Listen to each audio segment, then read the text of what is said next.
Assalamualaikum warahmatullahi wabarakatuh. Perkenalkan, nama saya Lalisa Tipa. Di sini saya akan menjelaskan tentang pencegahan primer, sekunder, dan tersier pada GGK, yaitu gagal ginjal kronik. Gagal ginjal kronik atau bisa disebut chronic renal failure merupakan gangguan fungsi renal yang progresif dan reversible, di mana kemampuan tubuh gagal untuk mempertahankan metabolisme dan keseimbangan cairan dan elektrolit, menyebabkan uremia atau retensi urea dan sampah nitrogen lain dalam darah. Pada gagal ginjal kronik terjadi penurunan fungsi ginjal secara perlahan-lahan. Proses penurunan fungsi ginjal dapat berlangsung terus selama berbulan-bulan atau bertahun-tahun sampai ginjal tidak dapat berfungsi sama sekali atau end-stage renal disease. Pencegahan primer. Yang pertama, penghambatan hipertensi dengan menurunkan tekanan darah sampai normal untuk mencegah risiko penurunan fungsi ginjal. Yang kedua, pengendalian gula darah, lemak darah, dan anemia. Yang ketiga, penghentian merokok. Yang keempat, mengendalikan berat badan. Yang kelima, banyak minum air putih agar urin tidak pekat dan mampu menampung atau melarutkan semua garam agar tidak terjadi pembentukan batu. Yang terakhir, konsumsi sedikit garam. Makan tinggi konsumsi garam, makin tinggi ekskresi kalsium dalam air kemih yang dapat mempermudah terbentuknya kristalisasi. Pencegahan sekunder. Pencegahan sekunder berupa penatalaksanaan konservatif terdiri atas pengobatan penyakit-penyakit komorbid atau penyakit penyerta untuk menghambat progresivitas, mempertahankan nilai prognostik yang lebih baik, dan menurunkan mortalitas. Pengobatan konservatif penyakit gagal ginjal kronik terdiri dari yang pertama, deteksi dini dan terapi penyakit primer, yaitu identifikasi dan segera memperbaiki penyakit primer atau faktor-faktor yang dapat memperburuk faal ginjal sangat penting untuk memperlambat laju progresivitas gagal ginjal menjadi gagal ginjal terminal. Yang kedua yaitu ada pengaturan diet protein, kalium, natrium, dan cairan.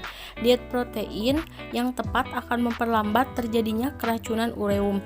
Pembatasan protein dimulai pada saat permulaan terjadinya penyakit ginjal dengan masukan protein sebesar 0,5 sampai 0,6 gram per kilogram BB per hari dengan nilai biologik yang tinggi. Tiga pembatasan protein dalam makanan pasien gagal ginjal kronik dapat mengurangi gejala anoreksia, mual, dan muntah, dan apabila diberikan secara dini dapat menghambat progresivitas penyakit. Yang selanjutnya yaitu diet kalium. Tindakan utama untuk mencegah terjadinya hiperkalemia adalah membatasi pemasukan kalium dalam makanan. 20 kalium sering meningkat pada akibat ekskresi kalium mulai urin berkurang. Hiperkalemia dapat menimbulkan kegawatan jantung dan kematian mendadak, maka dihindari konsumsi makanan atau obat yang tinggi. Yang selanjutnya diet natrium, yaitu pengaturan diet natrium penting pada penderita gagal ginjal. Jumlah natrium yang dianjurkan adalah 40 sampai 90 mg per hari atau sampai 2 gram natrium. Asupan natrium maksimum harus ditentukan secara tersendiri untuk tiap penderita agar hidrasi yang baik dapat tetap dipertahankan.